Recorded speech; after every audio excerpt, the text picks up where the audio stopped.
Me encantan estas cositas para poner en las estanterías de casa y no olvidarme de nada nunca.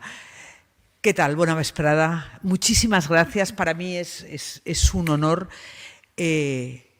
Conozco la Unió de Periodistes, conozco sus premios, tengo amigos y amigas premiadas y premiados y siempre he agradecido que las comunidades de periodistas sepamos elegir entre las nuestras y los nuestros y dar valor al trabajo que hacemos, cosa que no es tan común,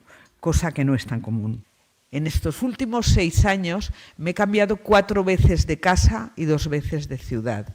Así vivimos, aquellas y aquellos que queremos decir la verdad en este país, que supuestamente es una democracia estable y saneada. Por eso me gustaría que cuando volváis a saber que alguna periodista o algún periodista, las fuerzas de extrema derecha, le atacan en el ejercicio de sus funciones, salgamos todas y todos a defendernos. Porque dentro de unos años, esto que me han hecho a mí y que acaba de denunciar internacionalmente Amnistía Internacional como un caso denunciable, esto que me han hecho a mí se repetirá porque nadie lo ha denunciado conmigo. Muchas gracias.